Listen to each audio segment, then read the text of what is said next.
ಎಲ್ಲರಿಗೂ ನಮಸ್ಕಾರ ಸ್ನೇಹಿತರೆ. 2026 ಮಾರ್ಚ್ 3ರಂದು ಶಕ್ತಿಶಾಲಿ ಚಂದ್ರಗ್ರಹಣ ಹೋಳಿ ಹುಣ್ಣಿಮೆ ದಿನ ಬಂದಿದೆ.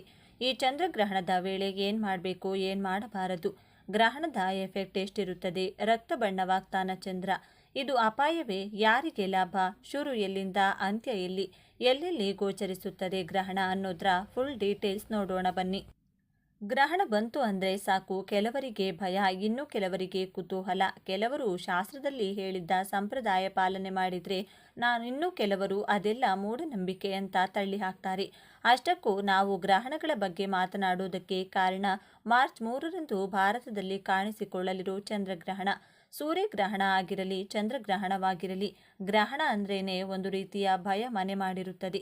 ನಮ್ಮ ರಾಶಿ ನಕ್ಷತ್ರದ ಮೇಲೆ ಗ್ರಹಣದ ದೃಷ್ಟಿ ಹೇಗಿರುತ್ತದೋ ಏನು, ಲಾಭ ತರುತ್ತಾ ನಷ್ಟ ಉಂಟು ಮಾಡುತ್ತಾ ಅನ್ನೋದು ಒಂದು ಪ್ರಶ್ನೆಯಾಗಿದ್ರೆ, ದೋಷ ಇದ್ರೆ ಹೇಗೆ ಪರಿಹಾರ ಮಾಡಿಕೊಳ್ಬೇಕು, ಎಚ್ಚರಿಕೆಯಿಂದ ಹೇಗೆ ಇರಬೇಕು ಅನ್ನೋದು ಇನ್ನೊಂದು ಟೆನ್ಷನ್. ಆದರೆ ಎಲ್ಲದಕ್ಕೂ ಪರಿಹಾರ ಅನ್ನೋದು ಇದ್ದೇ ಇರುತ್ತದೆ. ಅಷ್ಟಕ್ಕೂ ನಾವು ಗ್ರಹಣಗಳ ಬಗ್ಗೆ ಮಾತನಾಡೋಕೆ ಕಾರಣ ಮಾರ್ಚ್ 3ರಂದು ಕಾಣಿಸಿಕೊಳ್ತಿರೋ ಚಂದ್ರಗ್ರಹಣ. ಅಂದು ರಕ್ತಸಿಕ್ತನಾಗಿ ಕಾಣಿಸಿಕೊಳ್ಳುವ ಚಂದ್ರ ಯಾವ ರೀತಿಯಲ್ಲಿ ಗೋಚರಿಸುತ್ತಾನೆ, ಯಾರಿಗೆ ಲಾಭ, ಯಾರ ಮೇಲೆ ದುಷ್ಪರಿಣಾಮ, ಮನೆಯಲ್ಲಿ ಯಾವ ನಿಯಮ ಪಾಲನೆ ಮಾಡಬೇಕು, ಅದಕ್ಕೂ ಮುನ್ನ ಗ್ರಹಣ ಅಂದರೆ ಏನು ಅನ್ನೋದನ್ನು ವಿವರಿಸುತ್ತೇನೆ. ಅದಕ್ಕೂ ಮೊದಲು ನೀವಿನ್ನೂ ಚಾನಲ್ಗೆ ಸಬ್ಸ್ಕ್ರೈಬ್ ಆಗಿಲ್ಲ ಅಂದರೆ ಈಗಲೇ ಸಬ್ಸ್ಕ್ರೈಬ್ ಆಗಿ, ಹಾಗೆ ವಿಡಿಯೋಗೆ ಲೈಕ್ ಮಾಡಿ, ವಿಡಿಯೋ ಸ್ಕಿಪ್ ಮಾಡದೆ ಕೊನೆ ತನಕ ನೋಡಿ. ಎಲ್ಲರೂ ಭಕ್ತಿಯಿಂದ ಓಂ ನಮಃ ಶಿವಾಯ ಅಂತ ಕಮೆಂಟ್ ಮಾಡಿ. ಚಂದ್ರಗ್ರಹಣ ಎಂದರೇನು? ಸೂರ್ಯ ಮತ್ತು ಚಂದ್ರನ ನಡುವೆ ಭೂಮಿಯು ನೆರಳಾಗಿ ಹಾದು ಹೋದಾಗ ಚಂದ್ರಗ್ರಹಣ ಸಂಭವಿಸುತ್ತದೆ. ಚಂದ್ರನ ಮೇಲ್ಮೈಯಲ್ಲಿ ದೈತ್ಯಾಕಾರದ ನೆರಳು ಬೀಳುತ್ತದೆ ಮತ್ತು ಚಂದ್ರನು ಆಳವಾದ ಕೆಂಪು ಕಿತ್ತಳೆ ಬಣ್ಣಕ್ಕೆ ತಿರುಗುತ್ತದೆ. ನಾಸಾ ಪ್ರಕಾರ ಈ ಜೋಡಣೆಯು ಹುಣ್ಣಿಮೆಯ ಹಂತದಲ್ಲಿ ಮಾತ್ರ ಸಂಭವಿಸಬಹುದು. ಚಂದ್ರಗ್ರಹಣ 2 ವಿಧಗಳಿವೆ, ಸಂಪೂರ್ಣ ಮತ್ತು ಭಾಗಶಃ. ಭೂಮಿಯ ಛತ್ರಿ ಚಂದ್ರನನ್ನ ಸಂಪೂರ್ಣವಾಗಿ ಆವರಿಸಿದಾಗ ಸಂಪೂರ್ಣ ಚಂದ್ರಗ್ರಹಣ ಸಂಭವಿಸುತ್ತದೆ. ಇದರಿಂದಾಗಿ ಅದು ಕೆಂಪು ಬಣ್ಣದಲ್ಲಿ ಕಾಣುತ್ತದೆ. ಅದಕ್ಕಾಗಿಯೇ ಈ ಸಂಭವವನ್ನು ರಕ್ತಚಂದ್ರ ಎಂದು ಕರೆಯಲಾಗುತ್ತದೆ. ಏತನ್ಮಧ್ಯೆ ಚಂದ್ರನ ಒಂದು ಭಾಗ ಮಾತ್ರ ಭೂಮಿಯ ನೆರಳಿನೊಳಗೆ ಪ್ರವೇಶಿಸಿದಾಗ ಭಾಗಶಃ ಚಂದ್ರಗ್ರಹಣ ಸಂಭವಿಸುತ್ತದೆ. ಚಂದ್ರಗ್ರಹಣ ಭಾರತೀಯ ಸಂಸ್ಕೃತಿಯಲ್ಲಿ ಆಳವಾಗಿ ಬೇರೂರಿರುವ ಒಂದು ಪ್ರಮುಖ ಆಕಾಶ ಘಟನೆಯಾಗಿದೆ. ಪ್ರತಿ ವರ್ಷ ಆಕಾಶ ವೀಕ್ಷಕರು ಮತ್ತು ಖಗೋಳಶಾಸ್ತ್ರಜ್ಞರು ಸೇರಿದಂತೆ ಅನೇಕ ಜನರು ಈ ವಿದ್ಯಮಾನವನ್ನು ವೀಕ್ಷಿಸಲು ಕಾಯುತ್ತಾರೆ. ಈ ವರ್ಷದ ಮೊದಲ ಚಂದ್ರಗ್ರಹಣ ಮಾರ್ಚ್ 3, 2026ರಂದು ಭಾರತದಲ್ಲಿ ಸಂಭವಿಸಲಿದೆ. 2026ರ ಮೊದಲ ಪೂರ್ಣ ಚಂದ್ರಗ್ರಹಣ ಫಾಲ್ಗುಣಿ ಪೂರ್ಣಿಮೆಯ ಶುಭ ಸಂದರ್ಭದಲ್ಲಿ ಸಂಭವಿಸುವುದು, ಅಂದರೆ ಹೋಳಿ ಹಬ್ಬದ ಸಂದರ್ಭದಲ್ಲಿ ಸಂಭವಿಸುವುದು. ಈ ಗ್ರಹಣವು 2026ರ ಮಾರ್ಚ್ 3ರ ಮಧ್ಯಾಹ್ನ 2:17ಕ್ಕೆ ಪ್ರಾರಂಭವಾಗಲಿದ್ದು ಸಂಜೆ 7:53ಕ್ಕೆ ಕೊನೆಗೊಳ್ಳಲಿದೆ. ಈ ಚಂದ್ರಗ್ರಹಣವು ಕುಂಭ ರಾಶಿಯಲ್ಲಿ ಸಂಭವಿಸುವುದು. ಚಂದ್ರಗ್ರಹಣಕ್ಕೂ ಮುನ್ನ ನೀವೇನು ಮಾಡಬೇಕು, ಊಟ, ನಿದ್ರೆ, ಪೂಜೆ ಬಗ್ಗೆ ಶಾಸ್ತ್ರ ಏನು ಹೇಳುತ್ತದೆ? ಗ್ರಹಣ ಬರುತ್ತೆ ಅಂದರೆ ಸಾಕು, ಮಹಿಳೆಯರಿಗೆ ಟೆನ್ಷನ್ ಶುರುವಾಗುತ್ತದೆ. ಊಟ ಮಾಡಬೇಕೋ ಬೇಡವೋ, ಮಾಡೋದಾದರೆ ಎಷ್ಟು ಗಂಟೆಯೊಳಗೆ ಮಾಡ್ಕೊಳ್ಬೇಕು ಅನ್ನೋದೇ ದೊಡ್ಡ ಪ್ರಶ್ನೆಯಾಗಿರುತ್ತದೆ. ಆದರೆ ನಾವು ಉತ್ತರ ಕೊಡ್ತೀವಿ. ನೀವೇನು ಮಾಡಬೇಕು ಅಂದರೆ ಮಧ್ಯಾಹ್ನ 1 ಗಂಟೆಗೂ ಮುನ್ನ ಊಟ ಮಾಡಿದರೆ ಒಳ್ಳೆಯದು. ಅನಾರೋಗ್ಯದವರು, ಆಸಕ್ತರು ಆಹಾರ ಸೇವಿಸಬಹುದು. ಗ್ರಹಣ ಸ್ಪರ್ಶವಾಗೋ ಮುನ್ನ ಸ್ನಾನ ಮಾಡಿ ಜಪಕ್ಕೆ ಸಿದ್ಧರಾಗಿ. ಗುರುವಿನಿಂದ ದೀಕ್ಷೆ ಪಡೆದ ಜಪವನ್ನು ಗ್ರಹಣ ಕಾಲದಲ್ಲಿ ಮಾಡಿ. ಗ್ರಹಣ ಕಾಲದಲ್ಲಿ ಮಾಡಿದ ಒಂದು ಜಪ 10,000 ಜಪಕ್ಕೆ ಸಮಾನ. ಗ್ರಹಣ ಕಾಲದಲ್ಲಿ ಮಾಡೋ ಜಪಕ್ಕೆ ಬೇಗ ಸಿದ್ಧಿ ಪ್ರಾಪ್ತಿಯಾಗುತ್ತದೆ. ಮಧ್ಯಾಹ್ನ 1 ಗಂಟೆಗೂ ಮುನ್ನ ಊಟ ಮಾಡಿಕೊಂಡಿದ್ರೆ ಒಳ್ಳೆಯದು. ಒಂದು ವೇಳೆ ಅನಾರೋಗ್ಯದ ವ್ಯಕ್ತಿಗಳಾಗಿದ್ದರೆ, ಅಶಕ್ತ ವ್ಯಕ್ತಿಗಳಾಗಿದ್ದರೆ ಕನಿಷ್ಠ ಗ್ರಹಣಕ್ಕೂ ಮುನ್ನ 2-3 ಗಂಟೆಗೆ ಮುನ್ನವಾದರೂ ಊಟ ಮಾಡಿ. ಗ್ರಹಣ ಸ್ಪರ್ಶವಾಗೋ ಮುನ್ನ ಸ್ನಾನ ಮಾಡಿ ಜಪಕ್ಕೆ ಸಿದ್ಧರಾಗಿ. ಇನ್ನು ಈ ಚಂದ್ರಗ್ರಹಣವು ಶನಿಯ ರಾಶಿಯಲ್ಲಿಯೇ ಸಂಭವಿಸಲಿದೆ. ಹಾಗಾಗಿ ಇದರಿಂದಾಗಿ ಕೆಲವು ರಾಶಿಗೆ ಸೇರಿದ ಜನರ ಅದೃಷ್ಟದ ಬಾಗಿಲು ತೆರೆಯಲಿದೆ ಎಂದು ಹೇಳಲಾಗುತ್ತದೆ. ಜೊತೆಗೆ ವೃತ್ತಿ ಮತ್ತು ವ್ಯವಹಾರಕ್ಕೆ ಸಂಬಂಧಿಸಿದಂತೆ ಪ್ರಗತಿ ದೊರಕುವ ಯೋಗವೂ ಕೂಡ ಲಭಿಸುವುದು. ಆದ್ದರಿಂದ ಈ ಅದೃಷ್ಟಶಾಲಿ ರಾಶಿಗಳ ಬಗ್ಗೆ ತಿಳಿದುಕೊಳ್ಳುವ ಕುತೂಹಲ ನಿಮಗಿದ್ರೆ ತಪ್ಪದೆ ನೋಡಿ. ಮಿಥುನ ರಾಶಿ. ಮಿಥುನ ರಾಶಿಗೆ ಸೇರಿದ ಜನರಿಗೆ ಶನಿ ದೇವನ ಹಿಮ್ಮುಖ ಸಂಚಾರವು ಬಹಳಷ್ಟು ಲಾಭದಾಯಕವಾಗಿರುವುದೆಂದು ಹೇಳಲಾಗುತ್ತದೆ. ಏಕೆಂದರೆ ಶನಿದೇವನು ಮಿಥುನ ರಾಶಿಗೆ ಸೇರಿದ ಜನರ ಕರ್ಮದ ಮನೆಯಲ್ಲಿ ತನ್ನ ಹಿಮ್ಮುಖ ಸಂಚಾರವನ್ನು ಮಾಡಲಿದೆ. ಹಾಗಾಗಿ ಈ ಅವಧಿಯಲ್ಲಿ ನಿಮಗೆ ಕೆಲಸ ಮತ್ತು ವ್ಯಾಪಾರಕ್ಕೆ ಸಂಬಂಧಿಸಿದಂತೆ ವಿಶೇಷವಾಗಿ ಪ್ರಗತಿ ದೊರಕುವುದು. ಜೊತೆಗೆ ಕೆಲಸದ ಸ್ಥಳದಲ್ಲಿ ನಿಮಗೆ ರಚನಾತ್ಮಕತೆ ಮತ್ತು ನಾಯಕತ್ವದ ಕೌಶಲ್ಯಗಳಿಂದಾಗಿ ಎಲ್ಲರೂ ಹೊಗಳುವರು ಮತ್ತು ಹೊಸ ಜವಾಬ್ದಾರಿಗಳು, ಹೊಸ ಪ್ರಗತಿಗೆ ಉತ್ತಮ ಅವಕಾಶ ಲಭಿಸಲಿದೆ.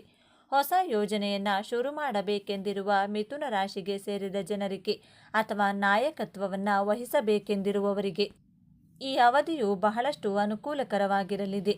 ಜೊತೆಗೆ ಈ ಅವಧಿಯಲ್ಲಿ ವ್ಯಾಪಾರವನ್ನು ಮಾಡುವ ಮಿಥುನ ರಾಶಿಗೆ ಸೇರಿದ ಜನರಿಗೆ ಉತ್ತಮ ಲಾಭ ದೊರಕುವ ಸಂಭವ ಹೆಚ್ಚಾಗಿರುವುದು. ಇದರೊಂದಿಗೆ ಹೊಸ ವ್ಯಾಪಾರವನ್ನು ಶುರು ಮಾಡಬೇಕೆಂದಿರುವ ಮಿಥುನ ರಾಶಿಗೆ ಸೇರಿದ ಜನರಿಗೆ ಶನಿದೇವನ ಈ ಸಂಚಾರದಿಂದಾಗಿ ಬಹಳಷ್ಟು ಅನುಕೂಲಗಳಾಗಲಿವೆ. ಶಿಕ್ಷಣಕ್ಕೆ ಸಂಬಂಧಿಸಿದ ಕಾರ್ಯಗಳಲ್ಲಿ ಸಕಾರಾತ್ಮಕ ಫಲಿತಾಂಶಗಳು ದೊರಕುತ್ತವೆ. ಕುಟುಂಬ ಜೀವನದಲ್ಲಿ ಸಂತೋಷ ಹೆಚ್ಚಾಗುತ್ತದೆ. ನಿಮ್ಮ ಅಪೂರ್ಣ ಕೆಲಸಗಳೆಲ್ಲವೂ ಈ ಅವಧಿಯಲ್ಲಿ ಯಶಸ್ವಿಯಾಗುವ ಸಂಭವ ಸಾಕಷ್ಟು ಹೆಚ್ಚಾಗಿರುವುದು. ವ್ಯಾಪಾರದಲ್ಲಿ ಬರುವ ಆಚರಣೆಗಳು, ಅಡಚಣೆಗಳು ದೂರವಾಗುತ್ತವೆ. ಮಿಥುನ ರಾಶಿಗೆ ಸೇರಿದ ಜನರಿಗೆ ಉದ್ಯೋಗ ಮತ್ತು ಕೆಲಸದಲ್ಲಿ ಅಭಿವೃದ್ಧಿ ದೊರಕುವ ಅವಕಾಶಗಳು ಸಾಕಷ್ಟು ಹೆಚ್ಚಾಗಿರುವುದು. ವೃಶ್ಚಿಕ ರಾಶಿ. ಶನಿದೇವನ ಹಿಮ್ಮುಖ ಸಂಚಾರವು ವೃಶ್ಚಿಕ ರಾಶಿಗೆ ಸೇರಿದ ಜನರಿಗೆ ಸಾಕಷ್ಟು ಸಕಾರಾತ್ಮಕ ಫಲಿತಾಂಶವನ್ನು ಪಡೆಯುವಂತೆ ಮಾಡಲಿದೆ.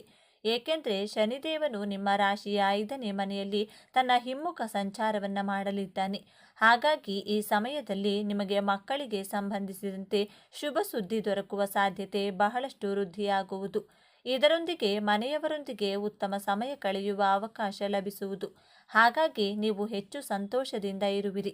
ಈ ಸಮಯದಲ್ಲಿ ನಿಮ್ಮ ರಚನಾತ್ಮಕತೆಯಿಂದಾಗಿ ಜೀವನದ ಪ್ರತಿಯೊಂದು ಕ್ಷಣಗಳನ್ನು ಆನಂದಿಸುವ ಉತ್ತಮ ಅವಕಾಶಗಳು ಕೂಡ ಲಭಿಸಲಿದೆ. ಇದರೊಂದಿಗೆ ವೃಶ್ಚಿಕ ರಾಶಿಗೆ ಸೇರಿದ ಜನರಿಗೆ ಈ ಸಮಯದಲ್ಲಿ ನಿಮ್ಮ ಅಪೂರ್ಣ ಕೆಲಸಗಳೆಲ್ಲವೂ ಪೂರ್ಣಗೊಳ್ಳುವ ಯೋಗವು ಕೂಡ ಲಭಿಸುವುದು. ಹಾಗೆ ಈ ಅವಧಿಯಲ್ಲಿ ಶನಿದೇವರ ಆಶೀರ್ವಾದದಿಂದ ನಿಮಗೆ ಹಠಾತ್ ಧನಲಾಭವನ್ನು ಹೊಂದುವ ಯೋಗವು ಕೂಡ ಲಭಿಸಲಿದೆ. ಈ ಸಮಯದಲ್ಲಿ ನಿಮ್ಮ ಆರ್ಥಿಕ ಸ್ಥಿತಿಯಲ್ಲಿ ಸುಧಾರಣೆಯಾಗಲಿದೆ. ವ್ಯಾಪಾರದಲ್ಲಿ ಪ್ರಗತಿಗಾಗಿ ಹೊಸ ಅವಕಾಶಗಳು ದೊರಕುತ್ತವೆ. ಕೆಲಸ ಮಾಡುವವರಿಗೆ ಈ ಸಮಯದಲ್ಲಿ ಉತ್ತಮ ಅವಕಾಶ ದೊರಕಬಹುದು. ಈ ರಾಶಿಗೆ ಸೇರಿದ ವಿದ್ಯಾರ್ಥಿಗಳಿಗೆ ಸ್ಪರ್ಧಾತ್ಮಕ ಪರೀಕ್ಷೆಯಲ್ಲಿ ಯಶಸ್ಸು ದೊರಕುವ ಸಾಧ್ಯತೆ ಹೆಚ್ಚಾಗಿರಲಿದೆ. ನಿಮ್ಮ ಕೆಲಸಗಳಲ್ಲಿನ ಅಡೆತಡೆಗಳು ದೂರವಾಗಲಿದೆ. ಮೀನರಾಶಿ. ಮೀನರಾಶಿಗೆ ಸೇರಿದ ಜನರಿಗೆ ಶನಿದೇವನ ಹಿಮ್ಮುಖ ಸಂಚಾರವು ಬಹಳಷ್ಟು ಶುಭ ಫಲಗಳನ್ನು ಈ ಸಂದರ್ಭದಲ್ಲಿ ನೀಡಲಿದೆ. ಏಕೆಂದರೆ ಶನಿದೇವನು ನಿಮ್ಮ ರಾಶಿಯ ಲಗ್ನದ ಮನೆಯಲ್ಲಿ ತನ್ನ ಸಂಚಾರವನ್ನು ಮಾಡಲಿದ್ದಾನೆ. ಹಾಗಾಗಿ ಈ ಸಮಯದಲ್ಲಿ ನಿಮಗೆ ಹೆಚ್ಚು ಜನಪ್ರಿಯತೆ ಕೂಡ ದೊರಕುವುದು. ಜೊತೆಗೆ ಈ ಅವಧಿಯಲ್ಲಿ ಸಾಕಷ್ಟು ಗೌರವ, ಖ್ಯಾತಿಯನ್ನು ಸಹ ಗಳಿಸುವಿರಿ. ಪ್ರೀತಿಯ ಜೀವನಕ್ಕೆ ಸಂಬಂಧಿಸಿದಂತೆ ಮೀನರಾಶಿಗೆ ಸೇರಿದ ಜನರಿಗೆ ಈ ಅವಧಿಯಲ್ಲಿ ರೊಮ್ಯಾನ್ಸ್ ಹೆಚ್ಚಾಗುವುದರೊಂದಿಗೆ ಹೊಸ ಮಾರ್ಗಗಳಲ್ಲಿ ಚಲಿಸಲು ಉತ್ತಮ ಅವಕಾಶ ಕೂಡ ಲಭಿಸಲಿದೆ. ಮೀನರಾಶಿಗೆ ಸೇರಿದ ಜನರು ಈ ಸಮಯದಲ್ಲಿ ವಿಶೇಷ ವ್ಯಕ್ತಿಯನ್ನು ಭೇಟಿಯಾಗುವ ಯೋಗವನ್ನು ಪಡೆಯಲಿದ್ದಾರೆ. ಈ ಅವಧಿಯಲ್ಲಿ ವಿವಾಹವಾಗುವ ಸಂಭವ ಸಾಕಷ್ಟು ಹೆಚ್ಚಾಗಿರುವುದು. ಜೊತೆಗೆ ಪಾಲುದಾರಿಕೆಯಲ್ಲಿ ಕೆಲಸ ಮಾಡಬೇಕೆಂದಿರುವ ಮೀನರಾಶಿಗೆ ಸೇರಿದ ಜನರಿಗೆ ಈ ಚಂದ್ರಗ್ರಹಣದ ಸಂದರ್ಭದಲ್ಲಿ ನಿಮ್ಮ ಕೆಲಸಗಳಲ್ಲಿ ಯಶಸ್ಸು ದೊರಕುವ ಸಾಧ್ಯತೆ ಹೆಚ್ಚಾಗಿರುತ್ತದೆ. ಸ್ನೇಹಿತರ ಸಹಾಯದಿಂದ ಹಣ ಗಳಿಸುವ ಹೊಸ ಅವಕಾಶಗಳು ದೊರಕುತ್ತವೆ. ಈ ಅವಧಿಯಲ್ಲಿ ನಿಮಗೆ ಬಡ್ತಿ ದೊರಕುವ ಸಾಧ್ಯತೆಗಳು ಹೆಚ್ಚಾಗಿರುತ್ತವೆ. ನಿಮ್ಮ ಸಂಗಾತಿಯ ಬೆಂಬಲ ಹೆಚ್ಚಾಗಿ ದೊರಕುತ್ತದೆ. ಕೆಲಸದ ಸ್ಥಳದಲ್ಲಿ ನಿಮ್ಮ ಕೆಲಸಗಳನ್ನು ಎಲ್ಲರೂ ಹೊಗಳುವರು. ಮೇಲೆ ಹೇಳಿರುವ 3 ರಾಶಿಗಳಾದ ಮಿಥುನ, ವೃಶ್ಚಿಕ ಮತ್ತು ಮೀನರಾಶಿಗೆ ಸೇರಿದ ಜನರಲ್ಲಿ ನಿಮ್ಮ ರಾಶಿಯು ಒಂದಾಗಿದ್ದರೆ ಸರಿಸುಮಾರು 50 ವರ್ಷಗಳ ನಂತರ ಚಂದ್ರಗ್ರಹಣದ ಸಂದರ್ಭದಲ್ಲಿಯೇ ಶನಿಯು ತನ್ನ ಹಿಮ್ಮುಖ ಸಂಚಾರವನ್ನು ಆರಂಭಿಸಲಿದ್ದು, ಇದರಿಂದಾಗಿ ನಿಮ್ಮ ಸುವರ್ಣಯುಗ ಪ್ರಾರಂಭವಾಗಲಿದೆ.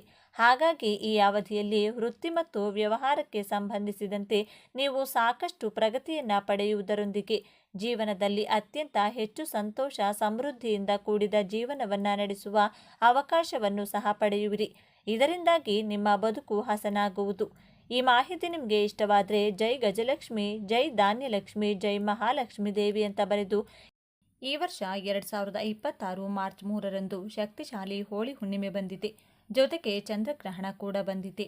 ಇಂತಹ ಶಕ್ತಿಶಾಲಿಯ ಈ ದಿನ ಸ್ನಾನದ ನೀರಿಗೆ ಯಾವ 2 ವಸ್ತು ಬೆರೆಸಿ ಸ್ನಾನವನ್ನು ಮಾಡಬೇಕು, ಒಂದು ಲೋಟ ಹಾಲಿನಿಂದ ಹಾಗೂ ಕಲ್ಲುಪ್ಪಿನಿಂದ ಯಾವ ಕೆಲಸ ಮಾಡಿದರೆ ನಿಮ್ಮ ಸಮಸ್ಯೆಗಳು 48 ಗಂಟೆಯಲ್ಲಿ ತೀರುತ್ತವೆ.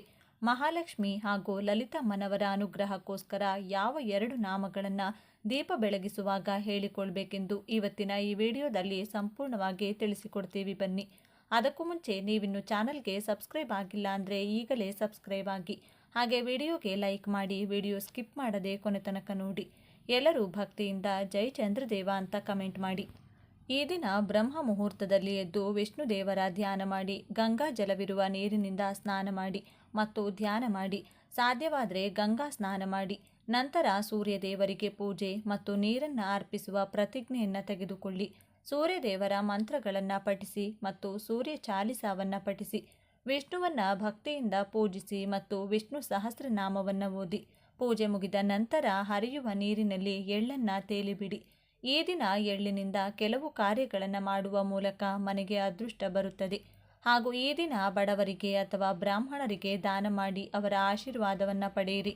ತುಂಬ ಶಕ್ತಿಯುತವಾದದ್ದು. ಈ ದಿನಗಳಂದು ಮಾಡುವಂತಹ ಪರಿಹಾರಗಳು, ಯಾವುದೇ ಅನುಷ್ಠಾನಗಳು ಶೀಘ್ರವಾಗಿ ಫಲ ಕೊಡುತ್ತದೆ. ಮನೆಯ ಸದಸ್ಯರು ಸ್ನಾನದ ನೀರಿಗೆ ಸ್ವಲ್ಪ ಬೇವಿನ ಎಲೆಗಳು ಹಾಗೂ 3 ಚಿಟಿಕೆಯಷ್ಟು ಅರಿಶಿನವನ್ನು ಸ್ನಾನದ ನೀರಿಗೆ ಬೆರೆಸಿ ಸ್ನಾನವನ್ನು ಮಾಡಿದರೆ ದೇಹದಲ್ಲಿನ ಎಲ್ಲ ನೆಗೆಟಿವ್ ಎನರ್ಜಿಗಳು ಹೊರಟು ಹೋಗುತ್ತವೆ. ಜನರ ಕೆಟ್ಟ ಕಣ್ಣಿನ ದೃಷ್ಟಿ ಕಡಿಮೆಯಾಗಿ ಅದೃಷ್ಟ ದೇಹಕ್ಕೆ ವಿಶೇಷ ಚೇತನ ಕೂಡಿ ಬರುತ್ತದೆ. ಸ್ನಾನ ಆದ ನಂತರ ಆ ಎಲೆಗಳನ್ನು ಎಸೆಯಬೇಕು. ಈ ದಿನದಂದು ಪೂಜೆ, ಜಪ, ತಪಸ್ಸು, ದಾನ ಮಾಡುವುದು ಬಹಳ ಮುಖ್ಯ. ಈ ದಿನ ಗಂಗಾ ಸ್ನಾನ ಮಾಡೋದ್ರಿಂದ ಸರ್ವ ಪಾಪಗಳಿಂದ ಮುಕ್ತಿ ಸಿಗುತ್ತದೆ. ಈ ದಿನ ಪೂರ್ವಜರಿಗೆ ನೈವೇದ್ಯ ಅರ್ಪಿಸುವ ಮೂಲಕ ಪಿತೃದೋಷ ನಿವಾರಣೆಯಾಗುತ್ತದೆ. ಈ ದಿನ ಪೂರ್ವಜರ ಹೆಸರಿನಲ್ಲಿ ದಾನ ಮಾಡೋದ್ರಿಂದ ಪೂರ್ವಜರು ಸಂತುಷ್ಟರಾಗುತ್ತಾರೆ. ಈ ದಿನದ ಪೂಜೆಯಿಂದ ಅಪಾರ ಫಲಿತಾಂಶ ಸಿಗುತ್ತದೆ.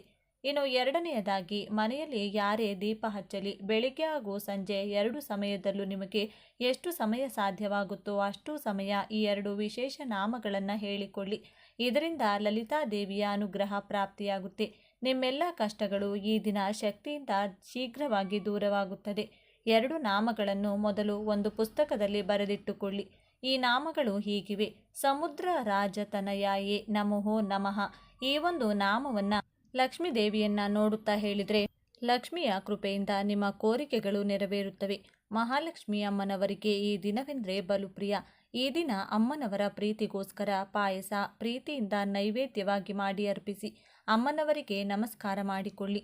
ಹಾಗೆಯೇ ಲಲಿತಾ ದೇವಿಯನ್ನು ಸ್ಮರಿಸಿಕೊಂಡು ಈ ಒಂದು ನಾಮವನ್ನು ಹೇಳ್ಕೋಬೇಕು: ಓಂ ಶ್ರೀ ಮಾತಾ ಶ್ರೀ ಮಹಾರಾಜ್ಞಿ ಶ್ರೀಮತ್ ಸಿಂಹಾಸನೇಶ್ವರಿ ನಮಃ. 2 ನಾಮಗಳನ್ನು ಬೆಳಿಗ್ಗೆ ಹಾಗೂ ಸಂಜೆ 2 ಸಮಯದಲ್ಲೂ ದೀಪಾರಾಧನೆ ಮಾಡುವಾಗ ಹೇಳಿಕೊಳ್ಬೇಕು. ಜ್ಯೋತಿಷ್ಯ ಶಾಸ್ತ್ರದ ಪ್ರಕಾರ ಈ ದಿನದಂದು ದಾನ ಮಾಡುವುದು ತುಂಬ ಪ್ರಯೋಜನಕಾರಿ ಎಂದು ಪರಿಗಣಿಸಲಾಗಿದೆ. ಈ ದಿನದಂದು ಬಡವರಿಗೆ ಆಹಾರವನ್ನು ದಾನ ಮಾಡೋದ್ರಿಂದ ಜೀವನದಲ್ಲಿ ಸಂತೋಷ ಮತ್ತು ಸಮೃದ್ಧಿ ಉಂಟಾಗುತ್ತದೆಂದು ನಂಬಲಾಗಿದೆ. ಕೆಲಸಗಳಲ್ಲಿ ಬರುವ ಅಡೆತಡೆಗಳಿಂದ ಮುಕ್ತಿ ಸಿಗುತ್ತದೆ. ಇದಲ್ಲದೆ ಈ ದಿನ ಇರುವೆಗಳಿಗೆ ಸಕ್ಕರೆಯನ್ನು ಆಹಾರವಾಗಿ ನೀಡಿದರೆ ಲಕ್ಷ್ಮೀ ದೇವಿ ಪ್ರಸನ್ನಳಾಗುತ್ತಾಳೆ. ಇನ್ನು ಮೂರನೆಯದಾಗಿ, ಒಂದು ಹಳದಿ ಬಟ್ಟೆಗೆ ನಿಮ್ಮ ಕೈನಿಂದ ದೊಡ್ಡ ಉಪ್ಪು ಅಂದರೆ ಕಲ್ಲುಪ್ಪನ್ನು 1 kgಯಷ್ಟು ತುಂಬಿಸಿ ಮೂಟೆಯ ರೀತಿ ಕಟ್ಟಿ ನಿಮ್ಮ ಮನೆಯ ಯಾವುದೇ ಕೋಣೆಯಲ್ಲಿ ಈಶಾನ್ಯ ದಿಕ್ಕಿಗೆ ನೇತು ಹಾಕಬೇಕು. ಮೂಟೆಯನ್ನು ನೇತು ಹಾಕುವಾಗ ಯಾವ ಸಮಸ್ಯೆಗೆ ಪರಿಹಾರ ಬೇಕೆಂದು ಮನಸ್ಸಿನಲ್ಲಿಯೇ ಕೇಳಿಕೊಳ್ಬೇಕು. ಕಲ್ಲುಪ್ಪಿಗೆ ಪರಿಹಾರ ಶಾಸ್ತ್ರದಲ್ಲಿ ವಿಶೇಷ ಮಹತ್ವವಿದೆ. ಉಪ್ಪಿನಿಂದ ಮಾಡುವ ಪರಿಹಾರಗಳು ಶೀಘ್ರವಾಗಿ ಫಲ ಕೊಡುತ್ತವೆ. ಈಶಾನ್ಯದಲ್ಲಿ ನೇತು ಹಾಕಿದ ಉಪ್ಪಿನ ಮೂಟೆಯನ್ನು 48 ಗಂಟೆಗಳ ಕಾಲ ಯಾರೂ ಕೂಡ ಸ್ಪರ್ಶ ಮಾಡಬಾರದು, ಕದಲಿಸಬಾರದು. 48 ಗಂಟೆಗಳು ಆದ ನಂತರ ಆ ಮೂಟೆಯನ್ನು ಹರಿಯುವ ನೀರಿನಲ್ಲಿ ಅಥವಾ ಯಾರೂ ಓಡಾಡದೇ ಇರುವ ಜಾಗದಲ್ಲಿ ಹಾಕಿ ಮನೆಗೆ ಬರಬೇಕು. ನೀವು ಹಣಕಾಸಿನ ಅಡೆತಡೆ ಬಗ್ಗೆ ಕೇಳಿಕೊಂಡ್ರೆ ಹಣದ ಎಲ್ಲ ಸಮಸ್ಯೆಗಳು ದೂರವಾಗುತ್ತೆ.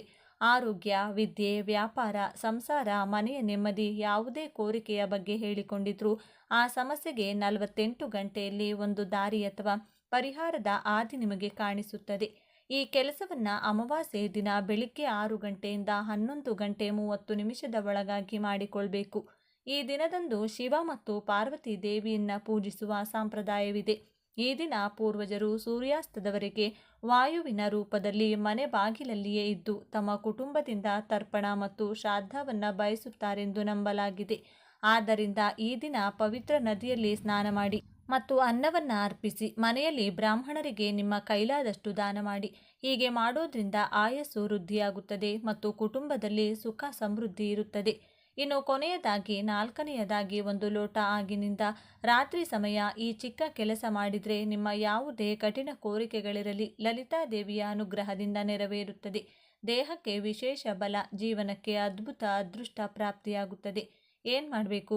ರಾತ್ರಿ 7 ಗಂಟೆಯಿಂದ 10 ಗಂಟೆಯ ಒಳಗೆ ಈ ಕೆಲಸವನ್ನು ಮಾಡಬೇಕು. 1 ಲೋಟ ಹಾಲನ್ನು ನಿಮ್ಮ ಕೈನಲ್ಲಿಡಿದು ಶ್ರೀ ಲಲಿತಾ ದೇವಿಯನ್ನು ಸ್ಮರಿಸಬೇಕು. ನಂತರ 5 ನಿಮಿಷಗಳ ಕಾಲ ಆ ಹಾಲನ್ನು ದೇವರ ಕೋಣೆಯಲ್ಲಿಟ್ಟು ನಂತರ ಮನೆಯವರೆಗೆ ಚಂದ್ರನ ಬೆಳಕಿನಲ್ಲಿಡಬೇಕು. ಲಲಿತಾ ಸಹಸ್ರನಾಮ ಪಾರಾಯಣ ಮಾಡಿ ಅಥವಾ ಮೊಬೈಲ್ನಲ್ಲಿ ಹಾಕಿಕೊಂಡು ಈ ಸಮಯದಲ್ಲಿ ನೀವು ಕೇಳಬೇಕು. ಸಹಸ್ರನಾಮ ಪೂರ್ಣವಾದ ನಂತರ ಮತ್ತೆ ಹಾಲನ್ನು ದೇವರ ಕೋಣೆ ಮನೆಯಲ್ಲಿ 5 ನಿಮಿಷಗಳ ಕಾಲ ಇಟ್ಟು ಮನೆಯ ಸದಸ್ಯರು ಆ ಒಂದು ಹಾಲನ್ನು ಪ್ರಸಾದದ ರೂಪದಲ್ಲಿ ಸ್ವೀಕರಿಸಬೇಕು. ಇದರಿಂದ ಚಂದ್ರನ ಅನುಗ್ರಹ, ಲಲಿತಾಮ್ಮನವರ ಅನುಗ್ರಹ ಪ್ರಾಪ್ತಿಯಾಗುತ್ತೆ. ನಿಮ್ಮ ಕೆಲಸ ಆಗುತ್ತದೋ ಇಲ್ಲವೋ ಎಂಬ ಕ್ಲಾರಿಟಿ ನಿಮಗೆ ಸಿಗುತ್ತದೆ. ಯಾವುದಾದರೂ ಕೋರಿಕೆ ಕೇಳಿ ಈ ವಿಧಾನವನ್ನು ಪಾಲಿಸಿದರೆ ಆ ಕೋರಿಕೆಗೆ ಇರುವಂತಹ ಅಡ್ಡಿಗಳು ದೂರವಾಗುತ್ತದೆ. ಯಾರಿಂದಲಾದರೂ ಮೋಸ ಹೋಗುವ ಸಾಧ್ಯತೆ ಇದ್ದರೆ ಎಚ್ಚರಿಕೆ ನಿಮಗೆ ಸಿಗುತ್ತದೆ. ಮಾನಸಿಕ ನೆಮ್ಮದಿ ಸಿಕ್ಕು ಅನೇಕ ವಿಧವಾಗಿ ಏಳಿಗೆಯನ್ನು ನೀವು ಕಾಣಬಹುದು. ಹಣಕಾಸಿನ ಸಮಸ್ಯೆ, ವಿದ್ಯೆಗೆ ಅಡೆತಡೆ, ಸಾಲದ ಸುಳಿ, ನಿತ್ಯ ಕಲಹ, ಅನಾರೋಗ್ಯದ ಸಮಸ್ಯೆಗಳು ಶೀಘ್ರವಾಗಿ ದೂರವಾಗುತ್ತದೆ. ಮುಂದಿನ ಅಮಾವಾಸ್ಯೆ ಅಥವಾ ಹುಣ್ಣಿಮೆಯ ಒಳಗಾಗಿ ನಿಮ್ಮ ಜೀವನ ಖಂಡಿತವಾಗಿಯೂ ಬದಲಾಗುತ್ತದೆ. ಉಗುರು ಬೆಚ್ಚಗಿನ ಹಾಲನ್ನು ಈ ವಿಧಾನಕ್ಕೆ ನೀವು ಬಳಸಬಹುದು. ಈ 4 ಕೆಲಸಗಳನ್ನು ಈ ದಿನ ಮಾಡಿ ನೋಡಿ. ಎಲ್ಲ ಮಾರ್ಗದಲ್ಲೂ ನಿಮ್ಮ ಹಣ ಸಂಪಾದನೆ ಹೆಚ್ಚಾಗುತ್ತದೆ. ಲಲಿತಾದೇವಿ ಹಾಗೂ ಮಹಾಲಕ್ಷ್ಮೀ ದೇವಿ ಕೃಪೆಯಿಂದ ಅದೃಷ್ಟ ಕೂಡಿ ಬರುತ್ತದೆ. ಈ ದಿನ ಆಂಜನೇಯ ಸ್ವಾಮಿಯ ಮುಂದೆ ತುಪ್ಪದ ದೀಪವನ್ನು ಹಚ್ಚಿಟ್ಟು ಈ ಶಕ್ತಿಶಾಲಿ ಮಂತ್ರವನ್ನು ಪಠಿಸಬೇಕು. ಇದರಿಂದ ಕಾರ್ಯಸಿದ್ಧಿಯಾಗುತ್ತದೆ. ಆಂಜನೇಯನ ಪರಿಪೂರ್ಣ ಅನುಗ್ರಹ ಲಭಿಸುತ್ತದೆ. ದೊಡ್ಡ ದೊಡ್ಡ ಕಷ್ಟಗಳು ಕೂಡ ದೂರವಾಗುತ್ತದೆ. ಈ ಕಾರ್ಯಸಿದ್ಧಿ ಹನುಮಾನ್ ಮಂತ್ರ ಈ ವಿಧವಾಗಿದೆ. ಓಂ ಶ್ರೀ ವಜ್ರದೇಹಾಯ ರಾಮಭಕ್ತಾಯ ವಾಯುಪುತ್ರಾಯ ನಮೋಸ್ತುತೆ. ಈ ಒಂದು ಮಂತ್ರವನ್ನು 3 ಬಾರಿ, 21 ಬಾರಿ ಅಥವಾ 108 ಬಾರಿ ಹೇಳಿಕೊಂಡು ವಿಶೇಷವಾಗಿ ಅಸಾಧ್ಯ ಸಾಧಕ ಹನುಮ ಸ್ತೋತ್ರ ಆಗಿರಬಹುದು, ಹನುಮ ಚಾಲಿಸ ಆಗಿರಬಹುದು, ಸುಂದರಕಾಂಡ ಪಾರಾಯಣ ಮಾಡುವುದಾಗಿರಬಹುದು, ರಾಮರಕ್ಷಾ ಸ್ತೋತ್ರವನ್ನು ಹೇಳಿಕೊಂಡರೂ ಕೂಡ ತುಂಬ ಒಳ್ಳೆಯದು. ಯಾವ ಮಂತ್ರ ಸ್ತೋತ್ರ ಪಾರಾಯಣ ಮಾಡಲು ಬರೋದಿಲ್ಲ ಎನ್ನುವವರು ಪ್ರೀತಿಯಿಂದ ಶ್ರೀರಾಮ ಜಯ ರಾಮ ಜಯ ಜಯ ರಾಮ ಎಂದು ಹೇಳುತ್ತಾ ಆಂಜನೇಯನನ್ನ ಈ ದಿನ ಪೂಜಿಸಬಹುದು. ಇದರ ಜೊತೆಗೆ ಆಂಜನೇಯನ ಬಲ ಶಕ್ತಿ ಸದಾ ನಿಮ್ಮೊಂದಿಗಿರಲು ಹನುಮಾನ್ ಸ್ತೋತ್ರ ಎಂಬ ವಿಶೇಷ ಸ್ತೋತ್ರವಿದೆ. ಇದನ್ನ ಒಂದು ಸಲ ಕೇಳಿದರೆ, ಬರೆದರೆ ಅಥವಾ ಓದಿದರೆ ಸರ್ವಶಕ್ತಿಗಳು ನಿಮ್ಮ ಜೊತೆಗೆ ಇರುತ್ತದೆ. ಶತ್ರುಗಳಿಂದ ಆಗುವಂತಹ ತೊಂದರೆ, ದುಷ್ಟಶಕ್ತಿಗಳ ಕಾಟ ನಿಮ್ಮ ಹತ್ತಿರವೂ ಕೂಡ ಸುಳಿಯುವುದಿಲ್ಲ. ಸರ್ವಜಯವು ನಿಮ್ಮದಾಗುತ್ತದೆ. ಇದೆಲ್ಲದರ ಜೊತೆಗೆ ಆಂಜನೇಯ ಸ್ವಾಮಿಗೆ ಈ ದಿನ ಒಂದು ಚಿಕ್ಕ ವಸ್ತುವನ್ನು ನೀಡಿದರೆ, ಮಾತು ಸರಿಯಾಗಿ ಸ್ಪಷ್ಟವಾಗಿ ಮಾತನಾಡಲು ಬರದ ಮಕ್ಕಳಿಗೆ ಸ್ಪಷ್ಟ ಮಾತು ಬರುತ್ತದೆ. ವ್ಯಾಪಾರ ಏಳಿಗೆ ಆಗದವರಿಗೆ ವ್ಯಾಪಾರದ ಜಯ, ಹಣದ ಕಷ್ಟವಿದ್ದವರಿಗೆ ಧನಲಾಭ, ಅನಾರೋಗ್ಯ ಇದ್ದವರಿಗೆ ಆರೋಗ್ಯ, ವಿದ್ಯೆಯ ಬಲ ಇಲ್ಲದವರಿಗೆ ವಿದ್ಯೆಯ ಶಕ್ತಿ ಲಭಿಸಿ ಉತ್ತಮೋತ್ತಮ ಫಲ ಲಭಿಸುತ್ತದೆ. ಇಷ್ಟೆಲ್ಲ ಫಲ ನೀಡುವಂತಹ ವಸ್ತು ಯಾವುದೆಂದರೆ ಗಂಟೆ. ಈ ದಿನದಂದು ಮರೆಯದೆ ನೀವಾಗಿರಬಹುದು ಅಥವಾ ಚಿಕ್ಕ ಮಕ್ಕಳ ಕೈನಲ್ಲಾಗಿರಬಹುದು ಒಂದು ಚಿಕ್ಕ ಗಂಟೆಯನ್ನು ದೇಗುಲಕ್ಕೆ ಕೊಡಿ ಅಥವಾ ಕೊಡಿಸಿ. ಇದರಿಂದ ಶುಭ ಫಲಗಳು ಪ್ರಾಪ್ತಿಯಾಗುತ್ತದೆ. ಇನ್ನು ಸಿಂಧೂರದಿಂದ ಆಂಜನೇಯ ಸ್ವಾಮಿಯ ದೇಗುಲದಲ್ಲಿ ಅರ್ಚನೆ ಮಾಡಿಸಿ ಆ ಸಿಂಧೂರವನ್ನು ಮನೆಗೆ ತಂದು ಎಳ್ಳೆಣ್ಣೆಗೆ ಬೆರೆಸಿ ದಿನವೂ ಹಣೆಗೆ ತಿಲಕವಾಗಿ ಇಡುತ್ತಾ ಬನ್ನಿ. ಆಂಜನೇಯ ಸ್ವಾಮಿಯು ಶಿವನ ಅಂಶ ಎಂದು ಹೇಳಲಾಗುತ್ತೆ. ಆದ್ದರಿಂದ ಈ ದಿನ ಶಿವನ ದರ್ಶನವನ್ನು ಮಾಡಿ ಹನುಮರಾಮ ಇಬ್ಬರನ್ನು ಕೂಡ ಸ್ಮರಿಸಿಕೊಳ್ಳಿ. ಆಂಜನೇಯ ಸ್ವಾಮಿಗೆ ತುಳಸಿ ದಳಗಳು, ಪಾರಿಜಾತ ಪುಷ್ಪ, ದಾಸವಾಳ ಪುಷ್ಪ, ಸೇವಂತಿಗೆಯನ್ನು ಈ ದಿನ ವಿಶೇಷವಾಗಿ ಅರ್ಪಿಸಿ ನಮಸ್ಕಾರ ಮಾಡಿಕೊಳ್ಳಿ. ಇನ್ನು ಈ ವಿಶೇಷ ದಿನದಂದು ಸತ್ಯನಾರಾಯಣ ಸ್ವಾಮಿ ಕತೆ ಕೇಳಿದರೆ, ಓದಿದರೆ ಅಥವಾ ಸತ್ಯನಾರಾಯಣ ಸ್ವಾಮಿ ಪೂಜೆ ಮಾಡಿಸುವುದು, ಪೂಜೆಯಲ್ಲಿ ಕೂರುವುದು ಮಾಡಿದರೆ ಸರ್ವ ವಿಧವಾದ ಜಾತಕ ದೋಷಗಳು, ದಾರಿದ್ರ್ಯ ದೋಷಗಳು ಕಳೆದು ಮನೆಯ ಏಳಿಗೆಯಾಗುತ್ತೆ. ಪೂಜೆ ಮಾಡಿಸಲು ಅಥವಾ ಸತ್ಯನಾರಾಯಣ ಸ್ವಾಮಿ ಕತೆ ಕೇಳಲು ಸಾಧ್ಯವಾಗದಿದ್ದವರು ನಿಮ್ಮ ಊರಿನಲ್ಲಿರುವಂಥ ಸತ್ಯನಾರಾಯಣ ಸ್ವಾಮಿ ದೇಗುಲವಿದ್ದರೆ ದರ್ಶನ ಮಾಡಿ ಬನ್ನಿ. ಅಥವಾ ಮನೆಯಲ್ಲಿಯೇ ಸತ್ಯನಾರಾಯಣ ಸ್ವಾಮಿ ಫೋಟೋ ಇಟ್ಟು ತುಪ್ಪದ ದೀಪ ಹಚ್ಚಿ ನಮಸ್ಕಾರವನ್ನು ಮಾಡಿಕೊಳ್ಳಿ. ಈ ವಿಡಿಯೋಗೆ ಒಂದು ಲೈಕನ್ನು ಕೊಟ್ಟು ಜೈ ಮಹಾಲಕ್ಷ್ಮೀ ದೇವಿ, ಜೈ ಲಲಿತಾ ದೇವಿ ಅಂತ ಬರೆದು ಪ್ರತಿಯೊಬ್ಬರಿಗೂ ಕೂಡ ಈ ವಿಡಿಯೋವನ್ನು ಶೇರ್ ಮಾಡಿ. ಧನ್ಯವಾದಗಳು.